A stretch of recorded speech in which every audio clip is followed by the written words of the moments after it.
கோயில் நகரம் என அழைக்கப்படும் காஞ்சிபுரத்தில் பல்வேறு திவ்ய தேசங்களும் மற்றும் பரிகார தலங்களும் அமைந்துள்ளது.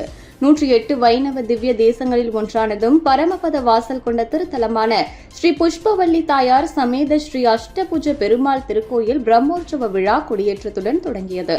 இந்நிலையில் இத்திருக்கோயிலின் பிரம்மோற்சவ விழா கடந்த 3 வருடங்களாக நடைபெறாது இருந்த நிலையில் தற்போது மகா கும்பாபிஷேகத்திற்கு பிறகு இந்த வருடம் நடைபெறுகிறது. நேற்று முன்தினம் கோவிலில் சித்திரை மாத பெருவிழா பிரம்மோற்சவம் கொடியேற்றத்துடன் துவங்கியது. காலை மற்றும் மாலை என இரு வேளைகளிலும் உற்சவர் பல்வேறு வகையான மலர்களால் அலங்கரிக்கப்பட்டு அஷ்டபுஜ பெருமாள் காலை மற்றும் மாலை வேளைகளில் வெவ்வேறு வாகனங்களில் எழுந்தருளி பக்தர்களுக்கு காட்சியளித்து வருகிறார். அந்த வகையில் உற்சவத்தின் 3ஆம் நாளான இன்று காலை அஷ்டபுஜ பெருமாள் பல்வேறு மலர்கள் அலங்கரிக்கப்பட்டு ரோஸ் நிற பட்டுடுத்தி திரு ஆபரணங்கள் அணிந்து கருட சேவை உற்சவத்தில் எழுந்தருளி பக்தர்களுக்கு காட்சியளித்தார்.